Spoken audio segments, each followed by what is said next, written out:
শ্রীলঙ্কার বিপক্ষে সিরিজের দ্বিতীয় ওয়ানডেতে জয় তুলে নিল বাংলাদেশ। সেই ম্যাচে ব্যাট হাতে দলের হয়ে বড় অবদান রাখেন পারভেজ হোসেন ইমন।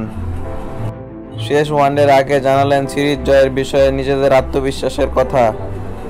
শেষ ওয়ানডে ম্যাচে জিতলে শ্রীলঙ্কার মাটিতে প্রথমবার ওয়ানডে সিরিজ জিতবে বাংলাদেশ। তৃতীয় ওয়ানডের আগে সংবাদ সম্মেলনে এই বিষয় নিয়ে ইমনের কাছে জানতে চাইলে তিনি উল্টো প্রশ্ন করেন, ইতিহাস কেন, জিতি নাই আমরা? সিরিজ জয় করার বড় সুযোগ দেখছেন পারভেজ হোসেন ইমন।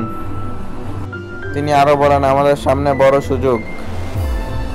শেষ ম্যাচে জিতলে ভালো একটা সিরিজ জেতা হবে আমাদের। সবার মধ্যে আত্মবিশ্বাস আসবে আবারও। ইনশাল্লাহ আমরা সবাই চেষ্টা করব শেষ ম্যাচে জেতার। আমরা সবাই আমাদের সেরাটা দিয়ে খেলার চেষ্টা করব, বলেন ইমন। টপ অর্ডারে তানজিদ তামিম ও পারভেজ হোসেন ইমন জুটি ভালো শুরু এনে দিচ্ছে। এই বিষয়ে ইমন বলেন, আলহামদুলিল্লাহ ভালো হচ্ছে।